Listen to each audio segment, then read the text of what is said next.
Pernahkah Anda memikirkan seberapa banyak Anda mengkonsumsi media sehari-hari? Apakah Anda tahu bahwa kita menghabiskan lebih banyak waktu menonton TV dan di media sosial dibandingkan makan, minum, atau bersosialisasi?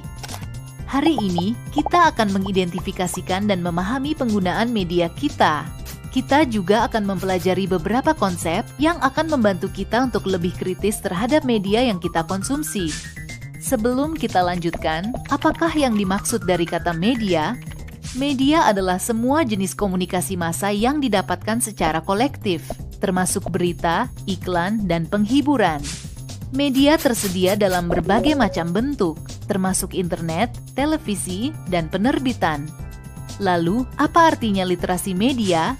Literasi media merupakan suatu keahlian untuk berpikir kritis terhadap konten-konten media. Maka, literasi media merupakan hal yang penting, terutama sekarang ini, karena terdapat banyak informasi yang menyesatkan dalam ruang media. Apakah Anda tahu maksud dari misinformasi dan disinformasi? Terdapat banyak definisi yang berbeda dari istilah-istilah tersebut, namun kita mendefinisikannya sebagai berikut. Misinformasi merujuk ke informasi yang tidak benar atau menyesatkan. Disinformasi adalah informasi yang salah dan sengaja dibuat untuk menjatuhkan seseorang, grup sosial, organisasi, atau negara. Misinformasi dan disinformasi cepat tersebar dan dapat mempengaruhi pemilu, perawatan medis yang kita pilih, dan opini yang kita bentuk. Sangatlah sulit untuk mengoreksi misinformasi, karena misinformasi seringkali memiliki perhatian lebih dibandingkan informasi yang benar. Maka itu, sebagai konsumen berita, sangatlah penting apabila kita dilengkapi dengan kemampuan untuk membedakan informasi yang benar dari yang salah. Sangatlah penting agar kita berhati-hati menilai apa yang kita baca dan lihat, serta menghindari pembagian sesuatu yang mungkin adalah misinformasi.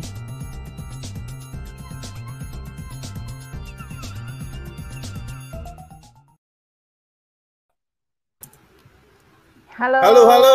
halo, selamat sore. Assalamualaikum warahmatullahi wabarakatuh. Assalamualaikum. Halo Mas Habib. Waalaikumsalam warahmatullahi wabarakatuh. Halo Mbak Nas. Ini manggilnya bener nih Mas Habib kita ya? ketemu lagi sore. Manggilnya Mas Habib boleh Oke. Mas Habib. Selamat sore, Habib itu classmate. hanya bisa bicara. Halo, selamat sore Kapan classmate. lagi lo? Ketemu lagi dengan diriku Habib Prasetyo dan Saya Anastasiaan. seru banget nih. Meluncur. Maaf. Meluncur. Kalau kira ini baru pertama kali kita duet, kemudian kita bikin kehebohan nih. Jadi bakal sore ini bakal ramai banget ya. Excited ya. Karena udah paling ditunggu sama teman-teman classmate dan kita juga udah nunggu-nunggu banget nih pertemuan kita pada sore hari ini. Betul. Betul. Sebelumnya kita cerita dulu ya soal kelas bersama ya, soal kelas bersama. Jadi kelas bersama itu adalah inisiatif dari teman-teman Kementerian Pendidikan dan Kebudayaan untuk membuat komunitas belajar. Jadi memang sebenarnya kita dari teman-teman komunitas di Kementerian Pendidikan dan Kebudayaan ini ingin memberikan spirit belajar sepanjang hayat buat teman-teman yang ada di classmate yang ada di rumah. Jadi merupakan komunitas yang bergerak di bidang pendidikan yang menjadi penyambung antara siapapun yang tergerak untuk bersedekah ilmu dan para pencari ilmu sepanjang hayat.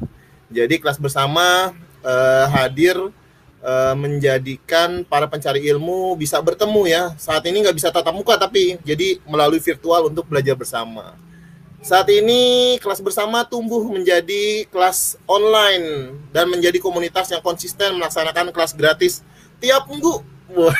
Tiap minggu tuh selalu ada itu, jadi nggak pernah kosong gitu Mbak Anas ya. Seru ya. Jadi tambah banyak ilmunya nih kita nih. Iya betul. Sebelumnya kita sapa-sapa dulu nih teman-teman kita yang udah datang nih. Dari mana aja nih Mbak Anas kita? Dari Kelihatan yang Mas? sudah hadir dari Jawa Timur ya, kelihatan ya dari komen ya. Dari komen itu ada teman-teman dari Jawa Timur sudah datang ya. Kemudian ada lagi yang dari mana nih? Sudah ada yang sebutin namanya belum nih? Palembang. Halo Mbak Triana Susanti. Wih, ini langganan kita ini selalu hadir ya. Majalengka. Halo Majalengka, apa kabar? Aduh, thank you. Kemudian dari Aceh. Wow, Gunung Langsa Aceh. Wow, thank you. Kemudian ada lagi dari Parepare, Sulawesi Selatan. Halo, apa kabar? Dari Sabang sampai Merauke ya, Mas Habib. Hari ini kita. Kalau misalnya ada Papua, fix kita berarti sudah merangkul seluruh Indonesia nih. Saya dari Papua. Oh, dari Papua ya? Bapak saya orang Fak-Fak. Oh, orang Fak-Fak. Itu di sana ada Poltek, Politeknik Fak-Fak. Oke. Dari Lampung, Tangamus Lampung. Malum aku kerjanya ngurusin Politeknik. Seru. Gunung Kidul, oke. Wah, sudah komplit berarti ya. Dari Pacitan juga sudah hadir, dari Jambi, oke. Gimana Mbak Anas, hari ini kita mau membicarakan terkait apa nih? Berpikir kritis dan literasi media. Ini seru banget nih Mas nih. Ini sesuatu yang kayaknya penting banget ya buat keadaan zaman now gitu kan. Kalau teman-teman, kalau para classmate sudah ikutin seri ya dari awal nih, ini kan seri nih ya, kelas ini kelas berseri ya, itu pastinya akan bisa terbantu, terutama untuk menangkal yang namanya hoax. Hoax ini kayaknya mengganggu, kayak nyamuk ya, dia itu nyamuk kecil nggak kelihatan tapi efeknya luar biasa sekali. Iya, kalau gigit langsung demam berdarah ya. Betul sekali, aduh bahaya. Aduh. Baik, sahabat classmate, webinar series literasi digital untuk guru ini kerjasama antara kelas bersama bareng komunitas masyarakat anti fitnah Indonesia atau Mafindo. Jadi kita udah di sesi kelima, temanya tadi udah dijelasin oleh Mbak Anas. Kita akan mengangkat tema terkait berpikir kritis dan literasi media. Sebelumnya mau dibacakan dulu Mbak Anas narasumber yang akan hadir.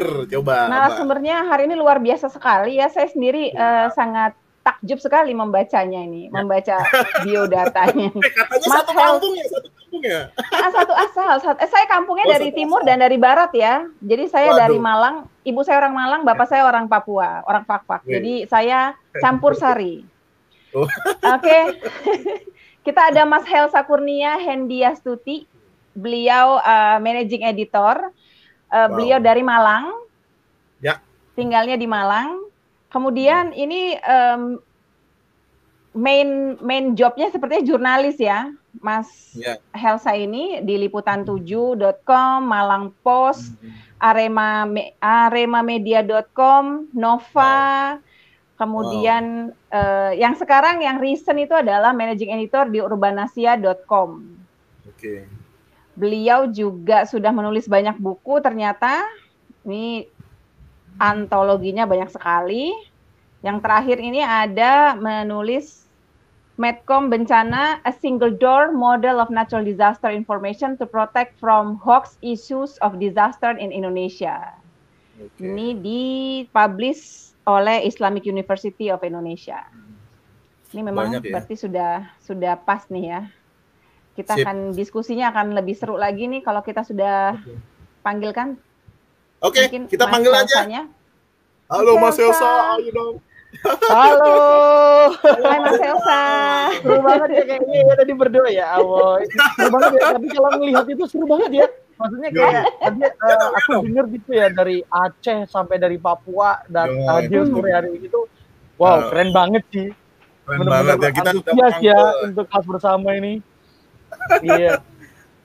Dan ini setiap hari loh Mas Helsa, setiap hari, setiap minggu kita kedatangan teman-teman classmate itu dari Papua sampai Aceh gitu. Dan atau kalau dibalik dari Aceh sampai Papua gitu. Iya, dari Sabang sampai Merauke. Merauke, wow. Sampai Merauke, sampai Banjarmasin. Keren. Baik, Mas Helsa, kita sapa dulu. Mungkin Mas Helsa mau sapa-sapa dulu ya teman-teman dulu. Hai gitu. Boleh.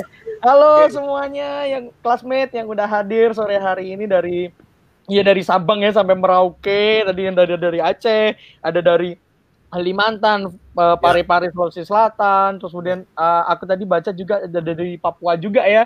Wah, keren banget sih, semoga mungkin aku informasi yang aku bagi sore ini itu bisa bermanfaat buat semuanya sih kayak gitu. Amin. Betul. Dan memang ini ditunggu banget ya Mas Helsa ya. Kita ini sudah berkali-kali memang sebenarnya menyiarkan atau memberikan info-info terkait bagaimana sih mengolah informasi agar tidak salah mencerna gitu ya Mas Esa. Tapi Iya, kita nggak benar-benar. bisa ngundang dari teman-teman Mavindo.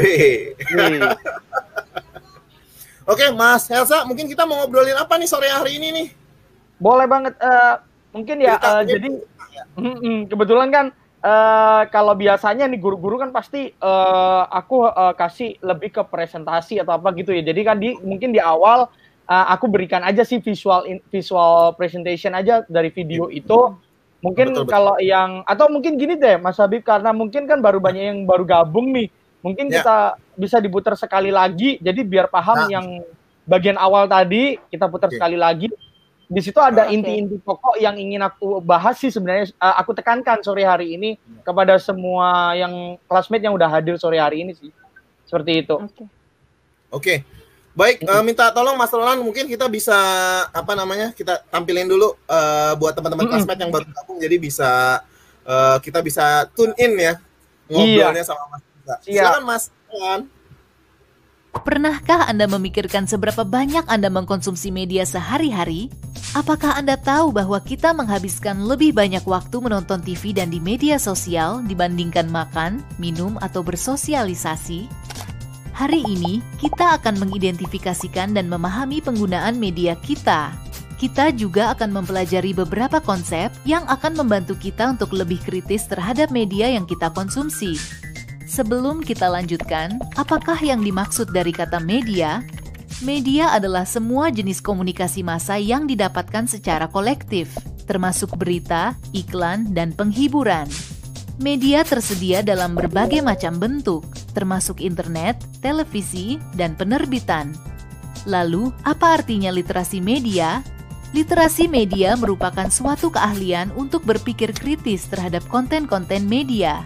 Maka, literasi media merupakan hal yang penting, terutama sekarang ini, karena terdapat banyak informasi yang menyesatkan dalam ruang media. Apakah Anda tahu maksud dari misinformasi dan disinformasi? Terdapat banyak definisi yang berbeda dari istilah-istilah tersebut, namun kita mendefinisikannya sebagai berikut. Misinformasi merujuk ke informasi yang tidak benar atau menyesatkan. Disinformasi adalah informasi yang salah dan sengaja dibuat untuk menjatuhkan seseorang, grup sosial, organisasi, atau negara. Misinformasi dan disinformasi cepat tersebar dan dapat mempengaruhi pemilu, perawatan medis yang kita pilih, dan opini yang kita bentuk. Sangatlah sulit untuk mengoreksi misinformasi, karena misinformasi seringkali memiliki perhatian lebih dibandingkan informasi yang benar. Maka itu, sebagai konsumen berita, sangatlah penting apabila kita dilengkapi dengan kemampuan untuk membedakan informasi yang benar dari yang salah. Sangatlah penting agar kita berhati-hati menilai apa yang kita baca dan lihat, serta menghindari pembagian sesuatu yang mungkin adalah misinformasi.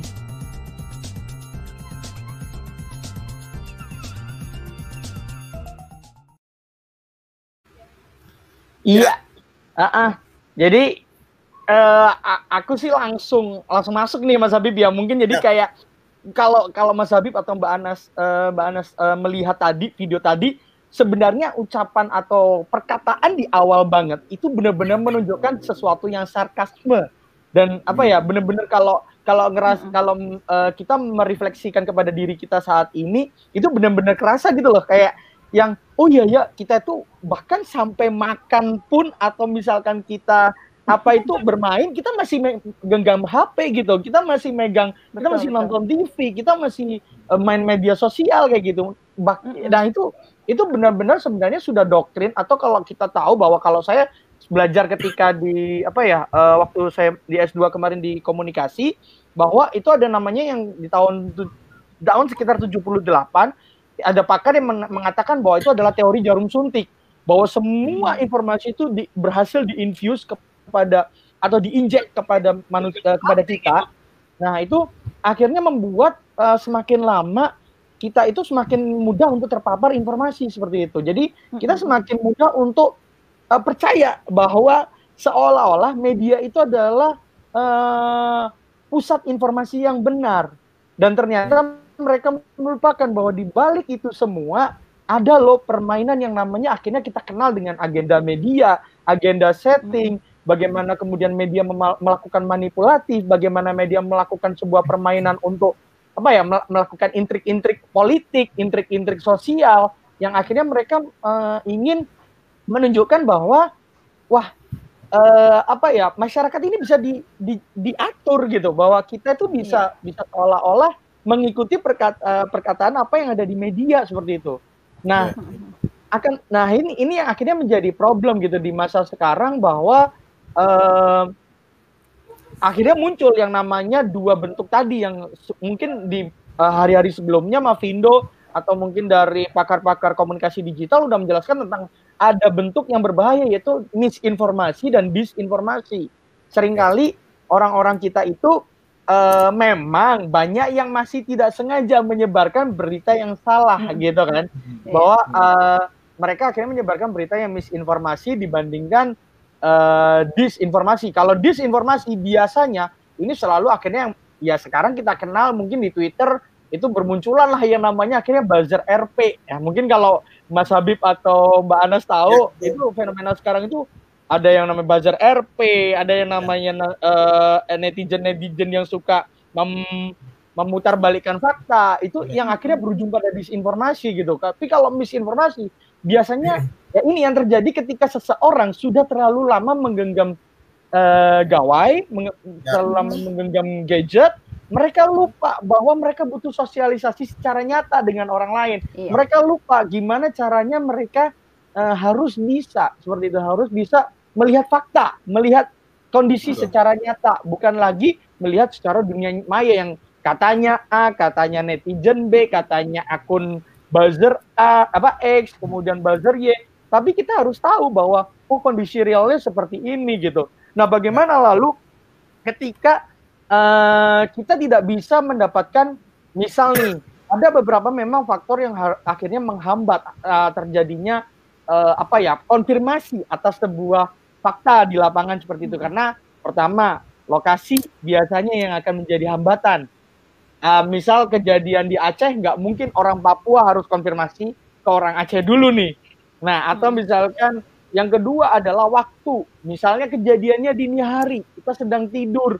Nah, itu apakah kita langsung terbangun dari tidur, dari mimpi langsung kita konfirmasi? Nggak bisa. Ya itu benar-benar kenapa seharusnya media saat ini, khususnya media-media yang sudah terverifikasi oleh Dewan Pers, dan ini berdasarkan dari pengalaman saya aja ya, bahwa saya kan di sini lebih jatuhnya sharing sih, bukan lagi mengajari atau apa, tapi saya lebih ke sharing aja bahwa saya sebagai praktisi media, saya harus menjaga nih marwah media-media yang sudah terverifikasi oleh Dewan Pers, dan kami tidak boleh begitu saja menyebarluaskan informasi tanpa bukti-bukti yang faktual, tanpa bukti-bukti yang yang bisa dipertanggungjawabkan di keesokan harinya, atau misalkan ada sebuah peristiwa kecelakaan yang sering paling terjadi di masa sekarang ini. Pertama, kecelakaan.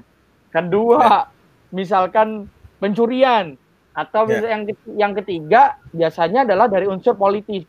Ada unsur politisasi kayak misal politik atau apa, itu suka diplesetkan itu. Akhirnya kemarin yang sempat yang saya beritakan adalah yang saya paling ingat terakhir adalah ada di akun Facebook, saya lupa belum berhasil meng-screenshot sampai sekarang, yang salah satu ini calon Bupati Jawa Barat ya atau apa yang mengaku cucunya Ma'ruf Amin. Nah, itu kan bisa di-search beritanya bahwa dia mengaku sebagai cucu dari Ma'ruf Amin. Ternyata setelah diselidiki oleh kita para media, awak media dan juga wartawan, ternyata yang benar adalah dia hanyalah keluarga jauh seperti itu. Memang iya cucu, tapi dari Adli virus ya. Iya, sama seperti akhirnya Adli virus ya namanya. Iya, kalau nggak salah. Iya, benar. Itu kan yang dianggap sebagai kemarin cucu, ternyata kan tidak langsung, secara tidak langsung. Nah, kemudian ada lagi yang lebih heboh lagi adalah ketika misinformasi ini disinformasi dibentuk menjadi misinformasi. Ini lebih gila lagi sih. Jadi berita informasinya benar-benar dibuat salah, terus di-share-nya pun diplesetkan lagi. Nah, ini akhirnya yang terjadi ketika masih inget kan antara dokter yang mengaku dokter, yang klaim dokter dengan salah satu penyanyi Indonesia. Apakah perlu disebutkan namanya? Mungkin semua udah tahu ya siapa penyanyi itu. Jadi apa namanya? Akhirnya kemarin kan sangat kontroversial banget tuh. Side kanan bilang begini, side kiri bilang begini. Kemudian ya harus saya ungkapkan bahwa si A akhirnya kan harus menghadap ke Polda Metro Jaya untuk mempertanggungjawabkan ucapannya gitu ya, mengklaim bahwa dia adalah dokter begitu. Dan ternyata itu klaim-klaiman dokter itu ternyata justru dari si yang mengklaim dokter itu tadi, bahwa dia ternyata yang menyampaikan dia sebagai seorang profesor kepada media yang diliput.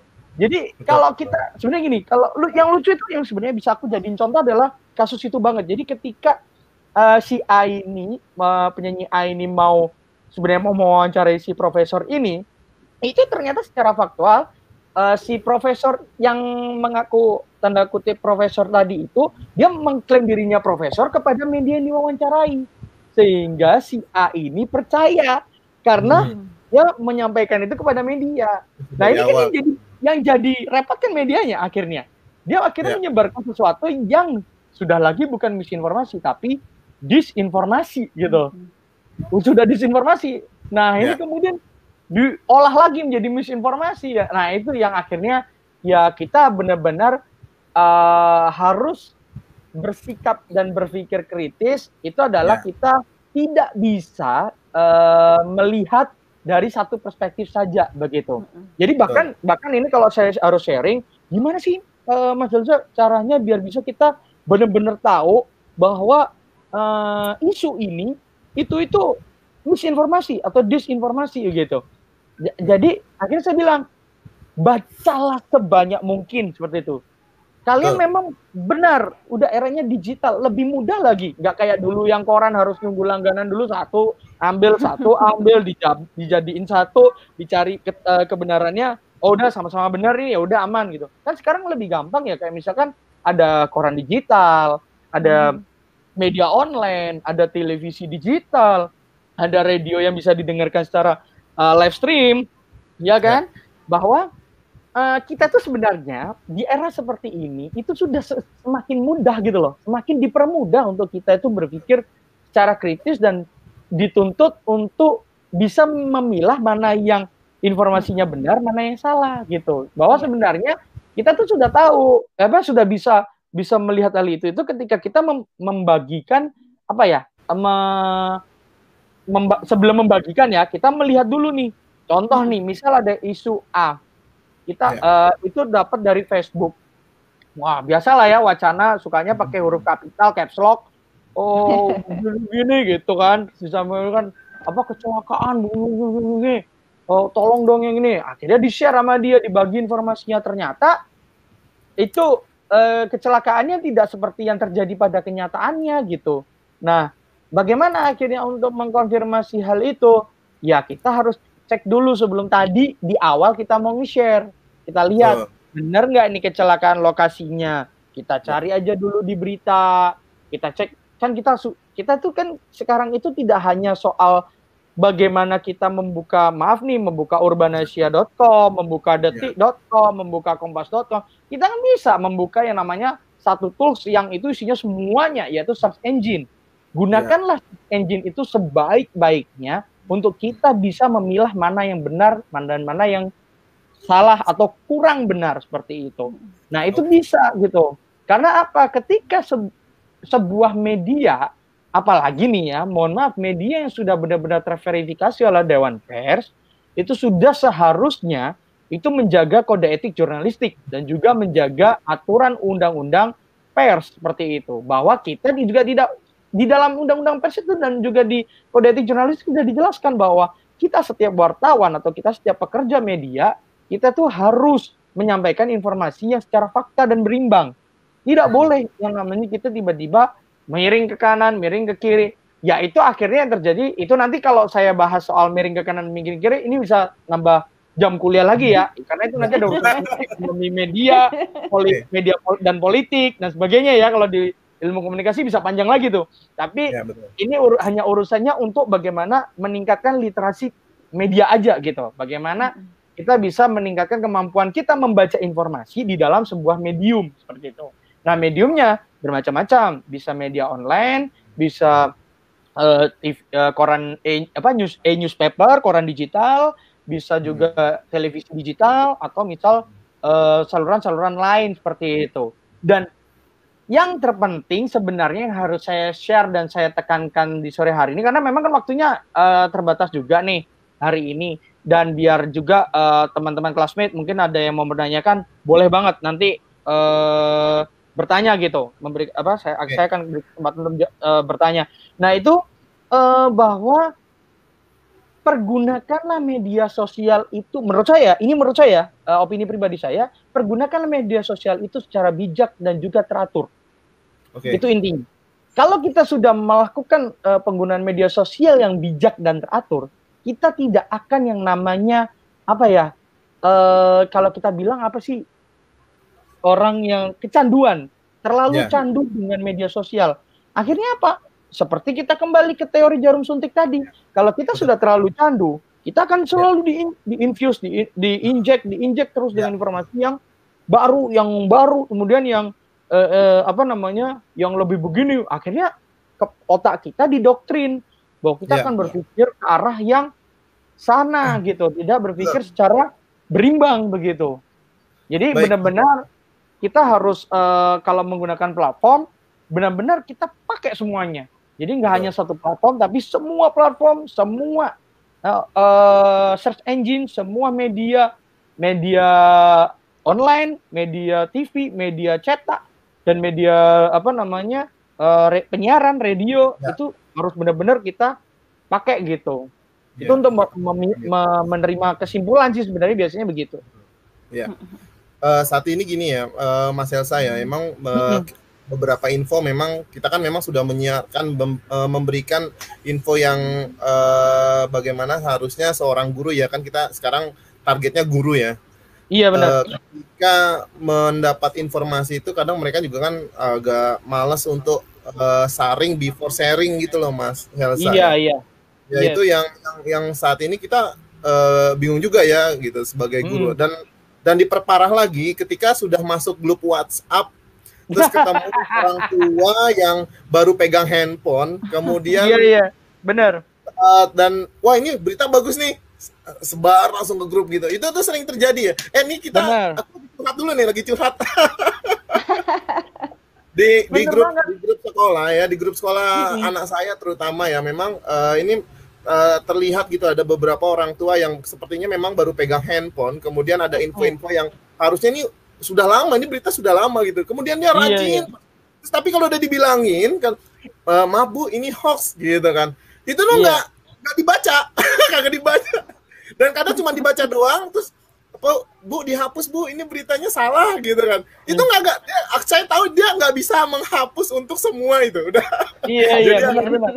Ya itu jadi itu Mas Elsa. Iya, kalau bicara soal guru ya Mas Habib dan Mbak Anas, mohon maaf nih, boleh nun sewu dulu nih sama guru-guru, bahwa kadang kita harus menghadapi yang namanya dua concern, gap teknologi and juga gap generation. Jadi sorry to say untuk guru-guru yang mungkin sudah berusia, tidak. Ya, betul. Nah, itu memang kalau bicara usianya berapa tuh Mas Helsa?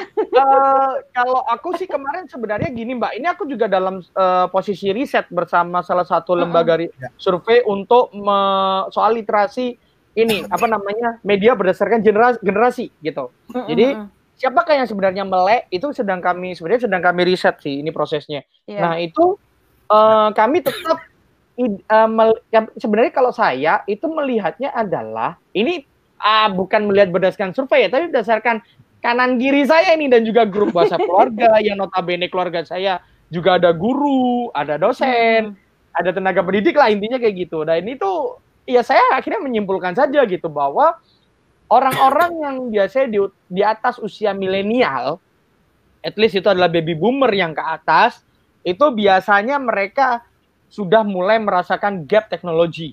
Dan gap teknologi itulah yang dirasakan oleh Mas Habib tadi, yang mungkin kalau Mas Habib di sekitarnya bilang bahwa, wah ini ngapus pesan udah terlanjur kirim, gimana ngapus ya mas? Pasti nanya dulu kan, dia beribet. Mau ngapus, masa kudu nanya guru sebelahnya, ini saya mau ngajar lagi, misal gitu kan.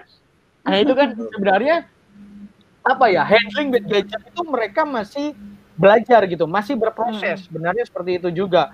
Nah bagaimana akhirnya kita, para guru ini bisa memanfaatkan teknologi tadi dengan baik?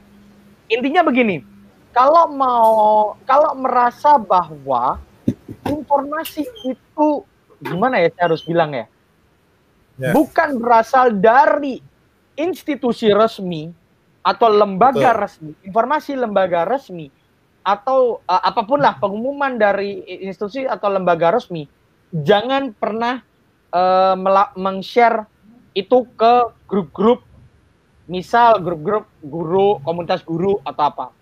Beda cerita kalau misalkan itu informasi yang didapatkan oleh guru tadi adalah informasi dari media-media sudah kredibel di Indonesia. Seperti itu. Dan itu bisa di-share, tidak apa-apa. Karena begini, prinsipnya sebenarnya sederhana saja. Kalau Bapak Ibu guru atau teman classmate berkelas bersama di sini meng-share informasi yang berasal dari media yang kredibel, karena kan dalam gini, kadang-kadang di grup WhatsApp itu yang lebih sering menjadi atensi khusus adalah link berita, bukan isi informasi. Begitu link berita judulnya wow apalah bombastis dan ini berkaitan dengan kehidupan kita, itu biasanya langsung di-share. Nah, itu sangat hati-hati. Nah, ketika memang kalau yang di-share adalah dari link-link media kredibel Indonesia, maka yang harus bertanggung jawab di ujung hari adalah media itu. Jadi guru-guru tidak perlu takut atau aware untuk atau worry untuk khawatir untuk meng-share berita-berita itu, karena itu secara prinsip dan prinsip undang-undang dan juga hukum kita, jika meng-share berita dari link yang atau media yang kredibel, maka media yang kredibel yang akan dituntut. Itu.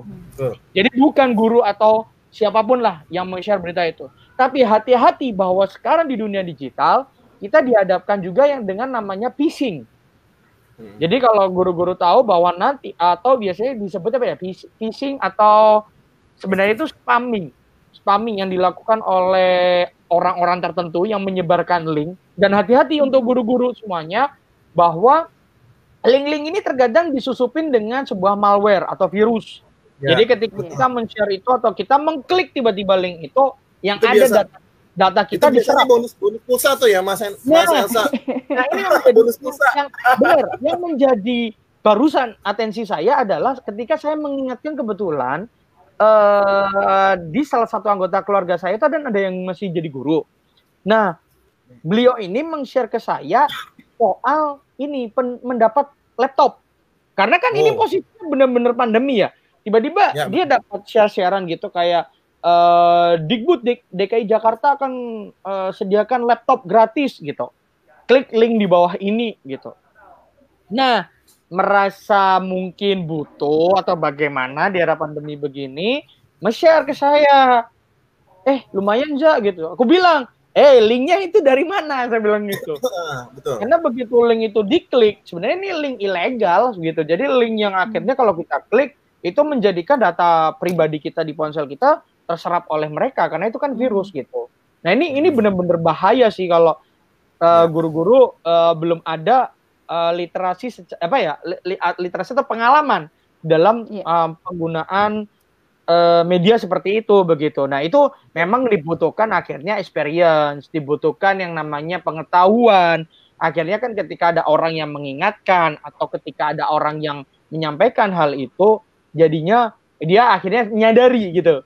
Jadi setidaknya bahwa literasi media di sini ini bukanlah sebuah kalau saya bilang ini bukanlah sebuah teori untuk diedukasikan, bukan. Tapi literasi media ini adalah sebuah penyadaran untuk diri kita supaya kita tuh lebih aware, kita tuh lebih hati-hati dan waspada terhadap informasi ataupun informasi lah yang disebarkan di berbagai platform media seperti itu. Jadi literasi media itu hanyalah sebagai penyadaran supaya kita itu lebih waspada. Apa yang akhirnya harus dilakukan? Ya banyak caranya tadi, seperti misalnya kita harus meng-cross check, kemudian kita cek ulang nih dengan orang kanan kiri. Jadi ketika kita makan ngobrol lah dengan orang sebelah, jangan tiba-tiba lagi makan terus live IG story atau tiba-tiba curhat di IG gitu. Ini lagi ada kasus begini nih, gimana yang bener gimana guys gitu. Padahal di sebelahnya ada teman, ada orang yang bisa diajak diskusi. Siapa tahu mereka justru yang bisa memberikan insight atau input baru untuk kita seperti itu. Jadi sebenarnya literasi media ini kalau kita bilang sebenarnya tidak bisa dijabarkan secara teoritis ya, bahwa ini benar-benar praktis gitu. Kalau saya menangkapnya begitu, jadi bahwa literasi media itu benar-benar kita harus melek gitu akan informasi di sekitar kita, seperti itu sih. Jadi benar-benar harus waspada aja sih seperti itu. Betul. Butuh pendewasaan ya, Mas Elsa ya. Iya, benar. Tapi silakan, ini berarti kan ada kaitannya dengan berpikir kritis tadi ya, Mas Helsa ya. Kalau saya perhatikan ya, artinya berpikir kritis itu nanti kan arahnya juga dari pemahaman membaca dan mengolah informasi gitu kan. Iya. Karena memang kalau kita mau telisiki lebih dalam lagi, kita sendiri bangsa Indonesia ini dalam pendidikan pun minim secara kualitas literasi. Tapi kita sendiri sudah dibombardir dengan yang tadi itu Mas Helsa bilang, kita sudah diinjek dengan berbagai macam informasi yang kita juga kurang, kalau kita kurang kritis, kalau kita kurang paham, kita kurang aware, kita nggak tahu ini asal dari mana gitu kan. Nah, ini caranya kira-kira bagaimana nih Mas Helsa buat kami para pendidik, para guru, karena ini kan tadi Mas Helsa bilang ini harus melalui pengalaman gitu kan, untuk secara teorinya belum, maksudnya masih belum. Kira-kira bagaimana nih kami menyikapinya Mas Helsa, supaya kami juga saat kami berinteraksi dengan murid dan orang tua, kami juga bisa membantu mereka, bisa bantu edukasi mereka untuk berpikir kritis, menyikapi dengan bijak literasi media ini gitu. Iya. Jadi kalau bagi para guru, yang pertama adalah benar-benar PR-nya itu tadi ya, pertama adalah PR-nya banyak untuk membaca. Itu ya sekali lagi.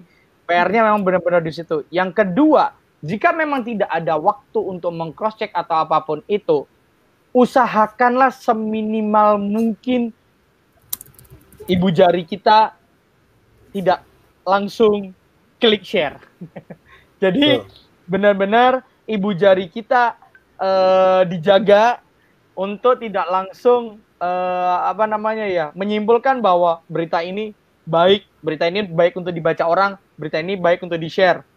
Tapi kita harus misalnya, atau yang bisa kita lakukan adalah secara praktis, biasanya yang saya lakukan selama ini adalah ketika ada informasi itu masuk ke HP saya atau misal ke WhatsApp grup gitu, saya akan klik, tetap akan klik, tapi saya akan lihat dulu linknya secara, ini mungkin ini dari media benar, atau misalkan ini link memang dari situs berita begitu. Ya sudah, saya klik, saya baca dalamnya informasinya. Begitu, biasanya sih begini sih. Biasanya tuh kalau ada bahasa-bahasa yang tiba-tiba nggak senaluri dengan pikiran kita, atau tiba-tiba di luar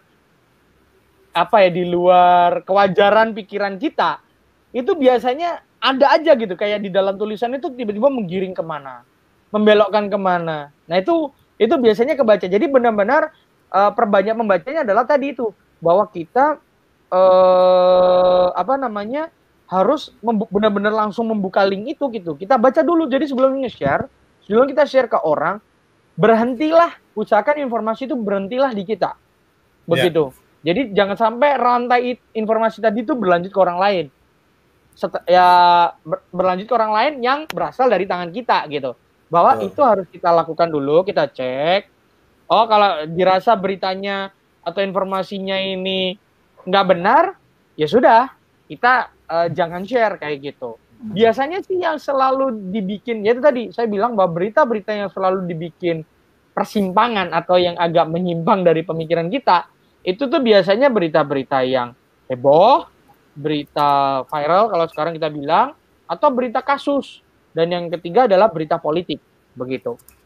Karena ini segar banget gitu. Sebenarnya ini lahan basah untuk dimainkan Itu sebenarnya ini guru-guru itu apa? Wah ini seru nih gitu, buat mencari perhatian gitu. Langsung Iya, aja bisa biasanya kan tanpa biasanya kan harus ada gitu ya. bener. Biasa ada yang juga kayak gitu kan, kayak misalkan, wah ini seru, bagi aja deh gitu. Tapi kan di satu sisi kita kalau urusan bener salah itu belakangan biasanya nanti. iya, yang penting Tegur, yang penting Iya. jadi the first itu ya, yang penting jadi the first person who betul. share that itu ya, Betul. that news gitu, or that link. iya bener. Jadi bahwa kita jangan sampai, jadi kita sebenarnya berpikir aja bahwa apa yang kita share ini jangan sampai merugikan orang lain, udah gitu aja. Atau justru yang kita share ini malah menjadikan orang lain merasa terganggu Tersesat. dengan apa yang kita share. Seperti itu. Itu Oke, sih. Mas Esa, Siap. kita bacain pertanyaan nih dari classmate. Udah banyak banget nih. Boleh. Biar berwaktunya kita ngobrol sama classmate. Gitu ya Mbak Anas ya? Ya, Boleh. monggo silakan. Oke, silakan Mas. Kita ditampilin Mas pertanyaan. Ini pertanyaan pertama ya dari yang Lulu Rohmah ya. Lulu Rohmah ini. Saya bacakan dulu ya. Siap. Ya, silakan Ini Mas. bagaimana membangun kemampuan critical thinking yang keren sejak usia dini, Mas Esa. Jadi sehingga dewasanya itu sudah punya kematangan critical thinking dari Lulu Rohmah. Siap. Oke, Nah. siap. Mungkin yang di belakang saya boleh minta tolong nggak diputar ke video yang kedua. Ini akan menjabarkan beberapa pertanyaan mungkin nanti yang udah penasaran sih. Gimana sih sebenarnya yang kedua? Pernahkah Anda menyimpulkan suatu situasi hanya dengan satu gambar? Kita semua pernah, karena hal ini mudah dilakukan. Namun, sebuah gambar hanya dapat menangkap sepersekian detik dari suatu situasi dan bisa melirukan apa yang sebenarnya terjadi. Pemilihan foto merupakan bentuk lain dari manipulasi yang perlu diketahui. Sebuah foto atau video dapat dipotong atau disunting untuk meninggalkan kesan yang salah. Bahkan, ketika sebuah foto tidak diubah, pemilihan foto tertentu dari foto-foto lainnya pun dapat mewakili suatu situasi yang salah. Mari kita belajar untuk mempertanyakan konteks apa yang hilang dari suatu foto dan bagaimana hal ini dapat mengubah interpretasi kita terhadap situasinya. Kita akan belajar berpikir kritis dan bagaimana pemilihan sebuah foto dapat menggambarkan suatu situasi dari segi negatif atau positif. Amatilah gambar Presiden Donald Trump dan Perdana Menteri Kanada Justin Trudeau berikut. Menurut Anda, apa yang sedang terjadi dalam gambar ini? Dapatkah Anda pikirkan penjelasan lainnya? Kebanyakan orang akan lihat uluran tangan Trump, lalu melihat ekspresi wajah Trudeau, kemudian berasumsi bahwa Trudeau ragu untuk menjabat tangan Trump. Namun, kita harus ingat bahwa foto hanya menangkap sepersekian detik dari keseluruhan peristiwa yang sedang terjadi. Jika kita tonton video utuhnya, kita dapat lihat bahwa Trudeau langsung menjabat tangan Trump kembali. Sangatlah mudah untuk salah menginterpretasi foto ketika konteksnya menyimpang. Ingat bahwa sikap dan ekspresi dalam sebuah foto tidak selalu tepat. Kita semua menginterpretasikan sebuah gambar sesuai dengan sudut pandang sendiri yang subjektif.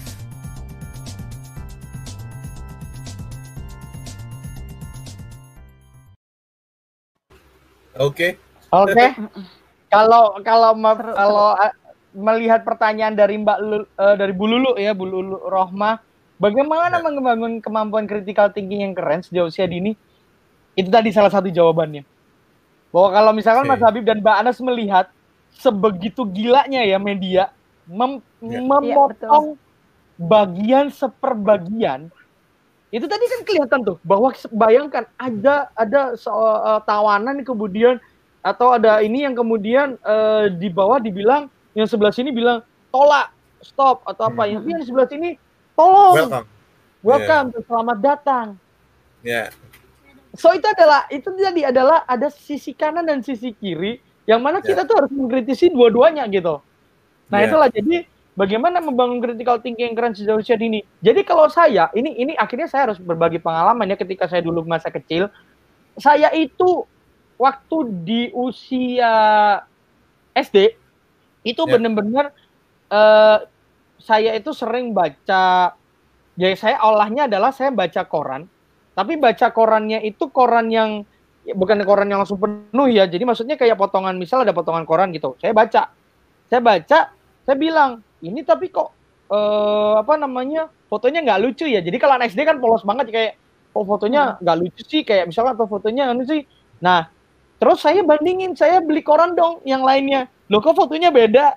Nah dari situ tuh, jadi ketahuan bahwa oh dia mau ngambil sudut pandangnya ini. Oh yang ini mau ngambil sudut pandangnya ini. Jadi sama aja ketika kita misalkan buka buku cerita dongeng, yang dimunculkan dari buku cerita dongeng yang A bilangnya misal si kancil mencuri timun, tapi ternyata yang di buku dongeng B bisa aja loh si kancilnya bukan mencuri timun, tapi si kancil lagi ngembaliin timun ke Pak Tani. Betul. Nah itu kan perspektif yang selama ini terinjeksi adalah si kancil mencuri timun. Iya. Ini perspektif harus jeli ya, Mas. Iya itu benar, bahwa dasarnya dari mana anak-anak bisa belajar itu?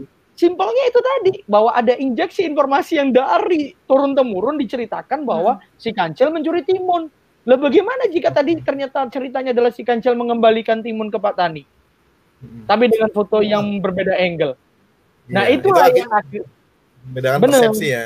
Iya, dan akhirnya memang benar di akhir bahwa diceritakan bahwa itu memang subjektif seperti itu. Ya nggak apa-apa, memang itu subjektif. Tapi kita, itu tadi, kita sendiri dari diri kita pribadilah yang harus berpikir secara berimbang seperti itu. Oke. Mas Helsa, maaf Mas Habib satu. Karena kan saya di PAUD ya. Saya pendidik di PAUD. Jadi karena tadi kalau lihat dari video yang dipaparkan kan ada mempertanyakan gitu ya. Benar. Mempertanyakan.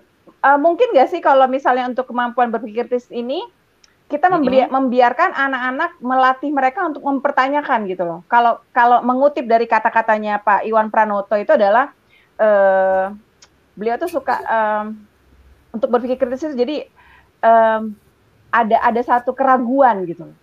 Iya. Ada satu keraguan yang kita perlu. Jadi misalnya ada satu gambar tadi anak-anak ditanya, ini menurut teman-teman kira-kira apa ya? Menurut teman-teman apa? Nih ada yang kurang nggak? Atau ada yang tidak seharusnya nggak? Itu tuh bisa nggak, Mas Helsa? Bisa banget, Mbak. Justru yaitu Mbak Anas. Jadi itu yang sedang saya lakukan saat ini itu kepada ponakan saya gitu kan. Kebetulan saya ini kan tinggal dengan ponakan saya juga gitu ya di rumah ini. Jadi bahwa ponakan saya ini masih umur 6 tahun, kelas 1 SD sekarang. Dia tuh kalau setiap pagi pasti akan saya minta dia cerita dongeng. Entah apapun ceritanya dia, saya biarin udah. Itu salah bener, udah biar dia cerita dulu gitu. Terus kemudian dia pasti lama-lama dia nanya, tapi kenapa ya Om? Kok kalau misal kayak gini, kayak kenapa sih itu dulu maling kundang harus pergi ke laut kayak gitu? Kenapa sih maling kundang harus dikutuk jadi batu?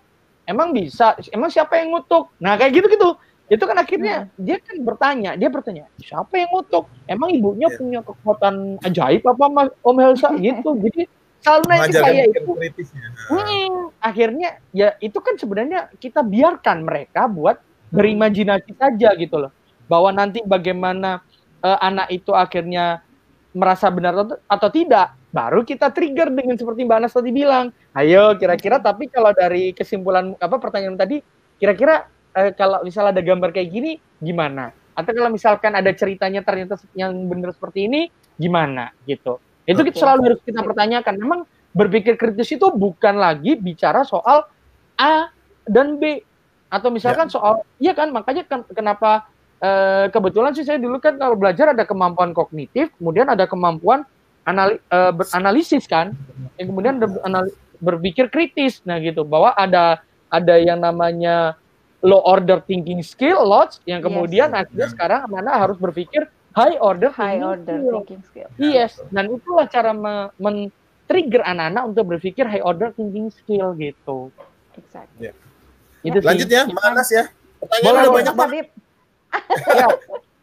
Pertanyaan udah banyak banget. Ayo teman-teman classmate dari Gus Vanida Irwan ya, Ibu ya. Tanya Mas, bagaimana menyikapi siswa yang sudah lebih dulu mendapat info dari kita, sementara info itu tidak benar, berarti udah keduluan nih. Iya.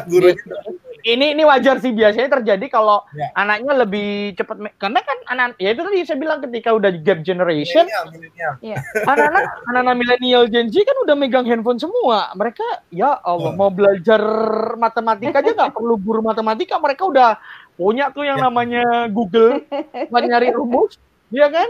Bahwa akhirnya kemampuan akan kecepatan arus informasi itu biasanya memang lebih cepat di murid gitu.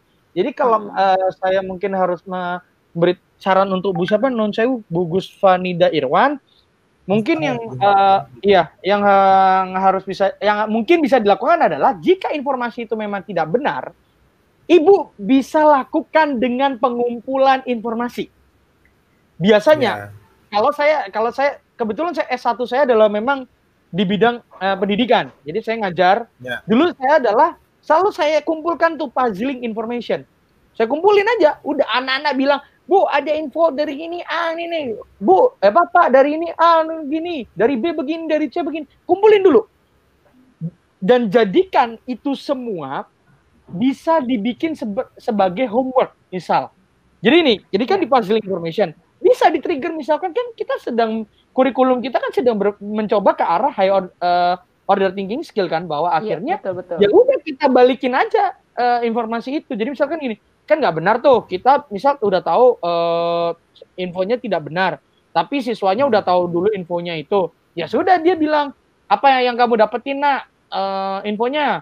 "Oh begini Bu, dari sumber A mengatakan bla bla bla." Oke, sumber B mengatakan bla bla bla, sumber C mengatakan bla bla. Kumpulkan itu jadi satu, bikin langsung jadi homework. Coba kalian analisis, ini informasinya mana yang benar, mana yang salah. Saya juga akan berpikir besok pagi kita bertemu, kita selesaikan solusinya bersama-sama. Informasi mana yang benar.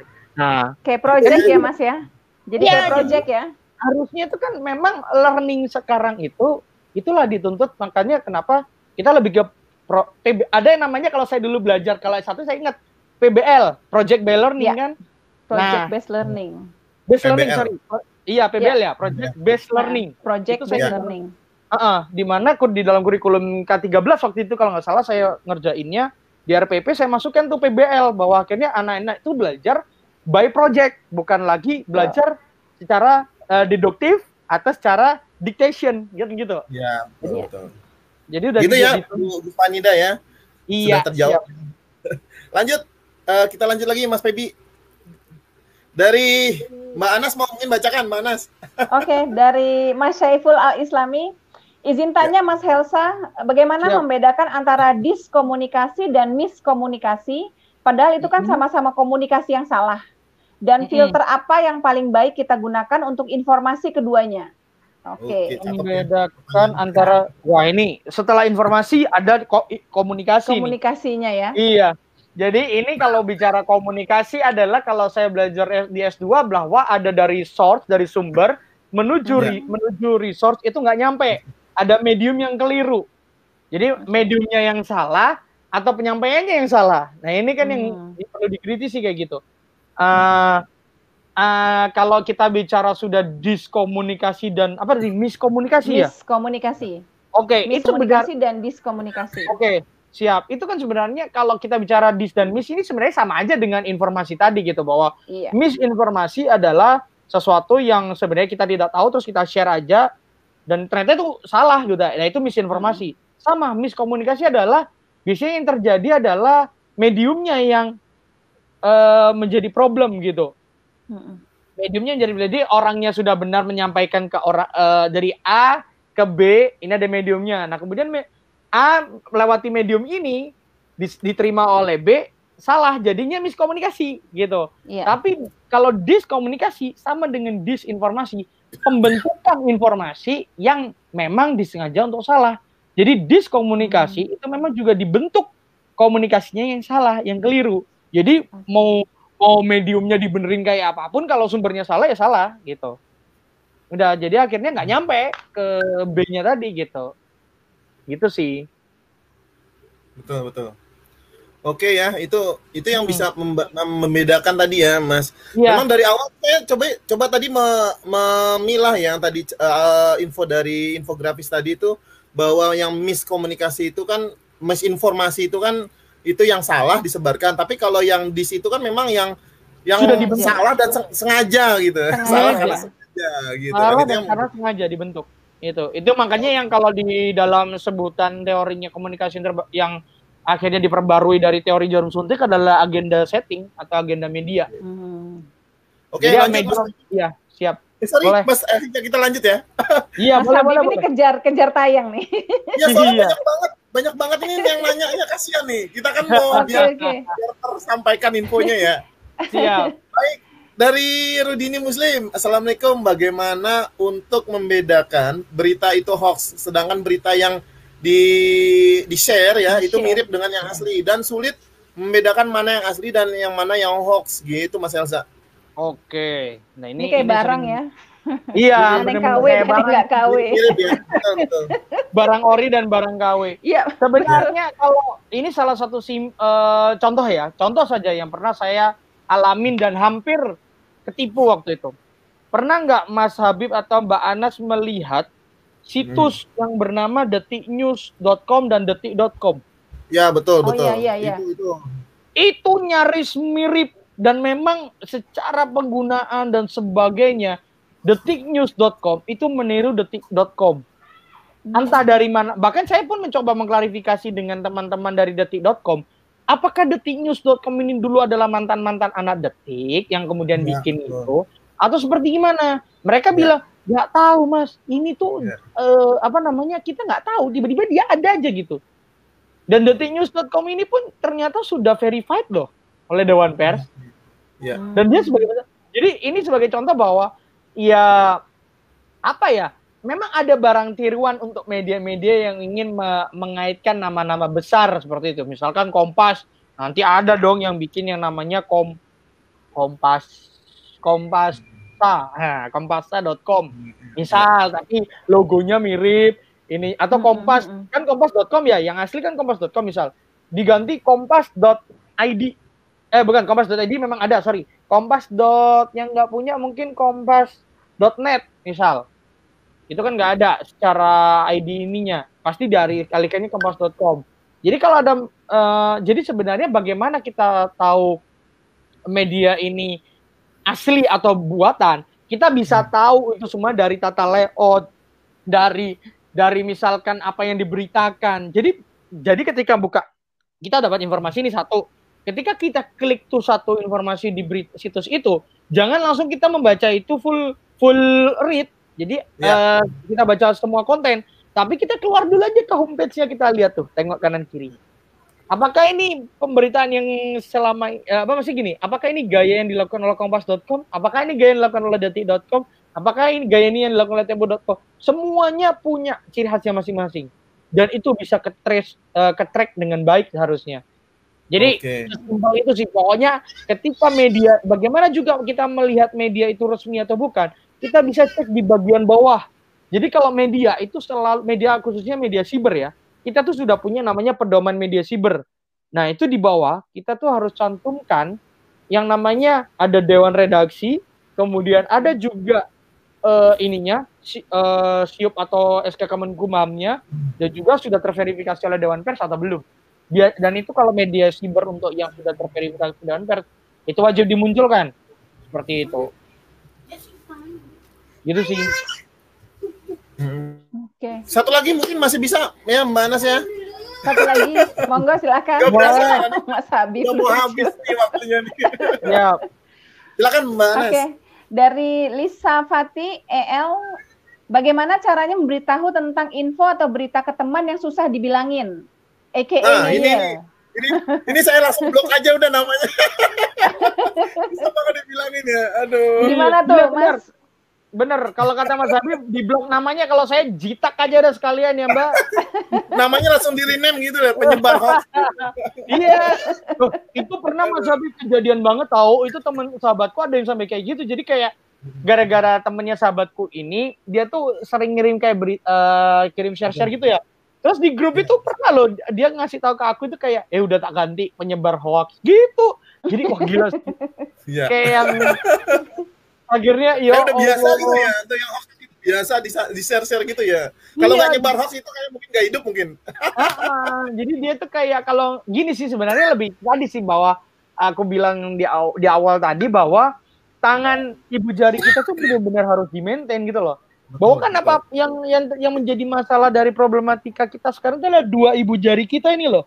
Ini sangat berbahaya kalau nggak di-maintain. Ketika ini buka klik yang sini share, nah udah bahaya tuh. Udah ini harus di-maintain sih sebenarnya. Terus bagaimana cara memberitahunya? Saya dulu pernah di sesi yang lain atau di kelas yang lain, saya pernah memberi beberapa tips sih. Sebenarnya salah satunya yang terpenting adalah beritahukan itu terus-menerus tanpa maksud saya gini, terus-menerus sampai dia memang benar-benar capek mendengar ocehan kita. Ya, gitu. Tapi pelan-pelan. Jadi jangan yang ketus kayak misalnya, apaan sih? Lu nge-share apaan sih itu? Gitu jangan, tapi Bu, Pak, Mas, Mbak, tolong ya kalau mau nge-share dibaca dulu. Kalau mau nge-share, sebelum nge-share dicek dulu bener apa enggak, linknya aman enggak. Kalau aman boleh di-share, kalau infonya benar boleh di-share, kalau salah udah jangan di-share gitu. Nah itu akhirnya terbukti sih Mas, kalau Mas Habib dan Mbak Anas mungkin ini terbukti itu yang saya lakukan akhirnya ke orang tua saya gitu, bahwa kan orang tua saya itu punya gap generation jauh ya dengan saya sebenarnya ya, dan secara teknologi juga jauh gitu. Mereka itu baru mengenali media seperti WhatsApp dan sebagainya kan juga baru 3 or at least 4 tahun yang lalu gitu, padahal umur mereka sudah di atas kepala 6 gitu. Nah, itu kan PR ya. Iya, untuk mengingatkan. Iya, untuk mengingatkannya kan susah ya.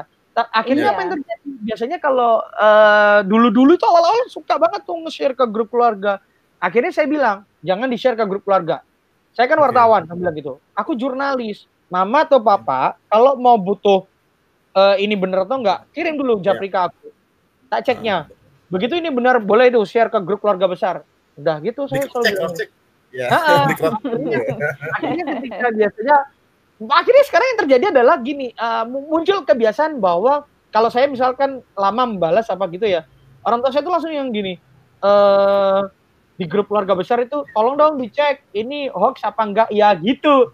Sudah mulai muncul tuh kepedulian bahwa kita nge-share di bawahnya ditambahin mohon info dong ini kabarnya hoax apa enggak ya, tolong dicek gitu. Itu sih saling mengingatkan jadi ya. Iya, akhirnya saling mengingatkan. Tuh. Baik Mas Elsa, waktunya udah habis. Ya. Waktunya udah habis, aduh. Gak berasa ya. Aduh, padahal seru banget. Silakan Mas Elsa, mungkin ada kita closing statement dari Mas Elsa buat teman-teman classmate yang udah nongkrong nih. Silakan Mas Elsa. Apa ya? Jadi intinya yang perlu saya tekankan di sore hari ini berdasarkan pengalaman saya juga di dunia media, bahwa bijaklah dalam menggunakan 2 ibu jari, bijaklah dalam melihat informasi, dan juga intinya keep reading a lot every day and everywhere.